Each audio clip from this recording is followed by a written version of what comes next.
भगवान का विवाह रुक्मिणी जी के साथ में सुसंपन्न हुआ। दूसरा विवाह ठाकुर जी का जामवती जी के साथ, जामवंत की पुत्री जामवती के साथ हुआ। तीसरा विवाह ठाकुर जी का सत्यभामा के साथ और चौथा विवाह हमारी श्याम सुंदर श्री यमुने महारानी जी के साथ। इस प्रकार भगवान के अष्ट प्रमुख विवाह हुए। 16,100 राजकुमारियों को भौमासुर ने बंदी बना रखा था।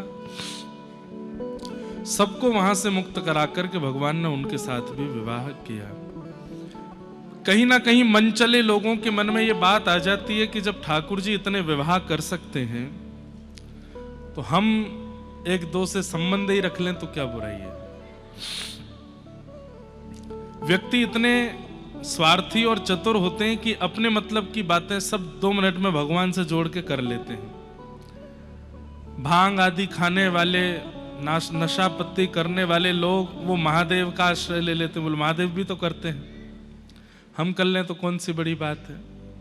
ऐसे ही कई लोग विचार करते हैं कि विवाह एक से कर लेंगे लेकिन संबंध अनेकों से हो तो उसमें क्या बुराई है। अरे कहां तक कहें, विवाह भी 3-4 से करने का मन भी बना लेते हैं और उसमें फिर भाव रखते हैं कि जब ठाकुर जी कर सकते हैं तो हम क्यों नहीं, हम भी तो भगवान के अंश हैं। तो ठाकुर जी ने और भी अनेक कई काम किए हैं, वह भी अगर आप कर लो तो ये करने की भी अनुमति है।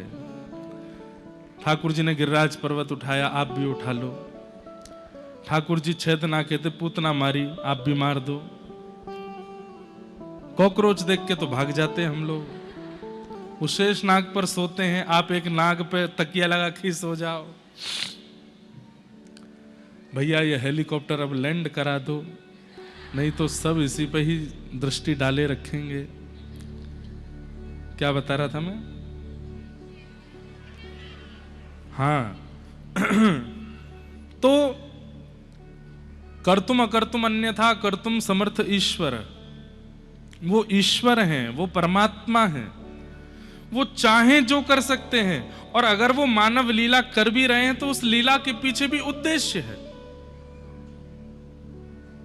भगवान ने अष्ट प्रमुख विवाह जो किए हैं वो अष्टधा प्रकृति है। पृथ्वी, जल, अग्नि, वायु, आकाश, मन, बुद्धि और अहंकार, ये भगवान की प्रमुख पटरानियां हैं जो कि भगवान ने ही बनाई है। पृथ्वी भगवान ने बनाई, अग्नि भगवान से प्रकट है, वायु भगवान से प्रकट है, आकाश भगवान से प्रकट है। तो जो ठाकुर जी का है उसको पुनः स्वीकार करना कोई गलत थोड़ी ही है। 16,100 कौन है? बोले उपासना कांड में जितने भी मंत्र हैं भगवत उपासना के, वे सभी 16,100 रूपों में प्रकट हुए और भगवान ने उनके साथ विवाह किया। कोई भी स्त्री नहीं है इनमें, ये सब स्त्री रूप भले ही हैं पर इनके साथ कुछ ऐसा व्यवहार नहीं है। और सबसे अंतिम बात, जहां पूरी बात खत्म हो जाती है, अकेले श्री कृष्ण 16,108 के साथ रह रहे होते तो आप टोक सकते थे। भगवान भी 16,108 रूप धारण करते हैं और एक एक पत्नी के साथ एक ही समय पर एक साथ निर्वहन करते हैं। हम कर सकते हैं ऐसा? नहीं कर सकते।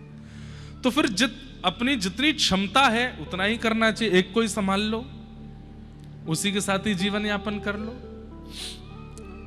उसी को ही परिपूर्ण रूप से उसी के ही रह के देख लो। क्यों इतना चाहिए?